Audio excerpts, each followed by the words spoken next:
Guys, hi guys, so nyo kami dito sa likod kang harong sa may puon kang kakao dito sa Imalod. Tamagibo kaming ginatan o bilo-bilo sa Manila. Ito, yan traditional way of cooking sa dakula ng kawa, tapos sa kahoy. So maaso-aso kiniit ilan man sa likod ko si kakao, tapos iniansa mo yun ingredients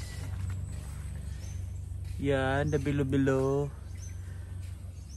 sago, banana,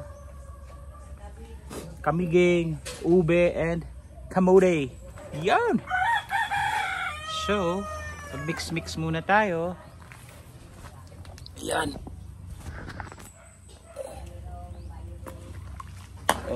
Tapos ang gagamitin na pampatamis ay sangkaka, mamis.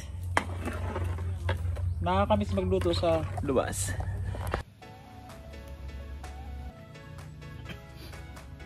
Inutuntan mo na ang ube.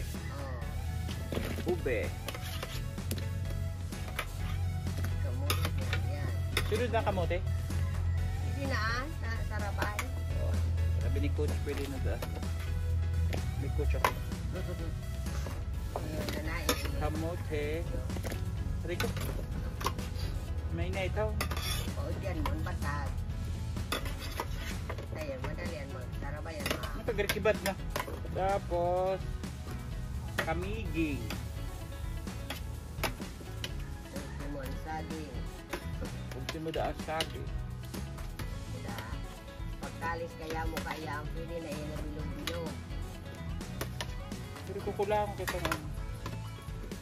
Ultimo mo, tato. Nato.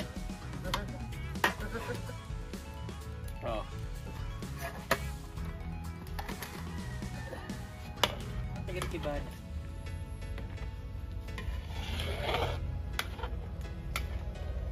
So, hintayin natin kumulo ulit.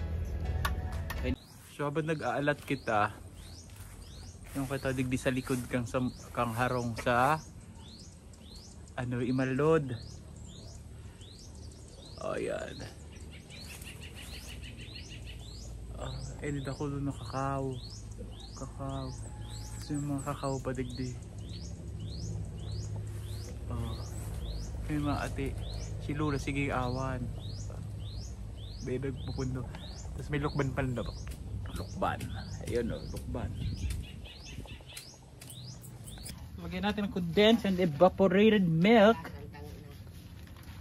Ba't kaya matamis ito na?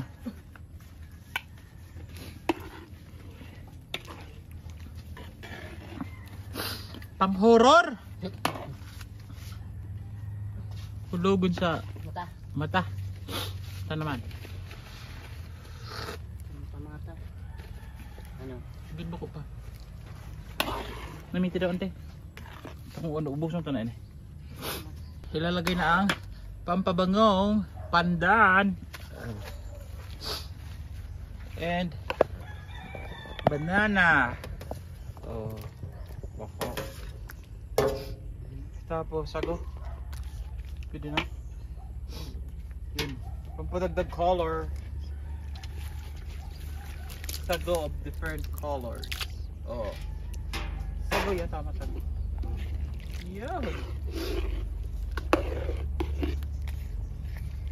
Grabing aso. So, yan na guys. Tanaan ta kung iyo na. Tana. Tamis.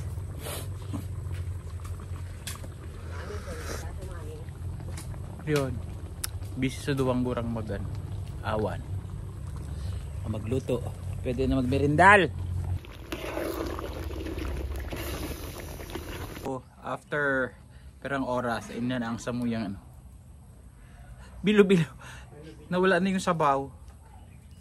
Malapot na lang siya because of the glutinous rice.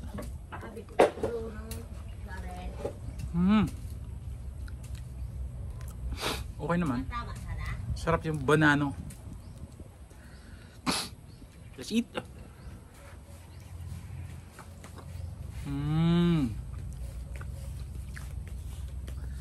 Magkano na ba yun? Ano ba siya may gusto mo? Ninaos mo na. Maubat ang hindi kawali. Nakulom. Lipat mo sa kaldero. Sino lipat sa kaldero ta? Mas lalo mauubas.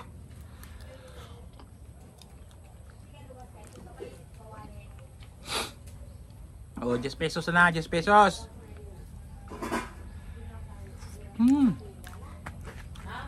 Perfect. Masarap yung sa tsokolate, sa kakao.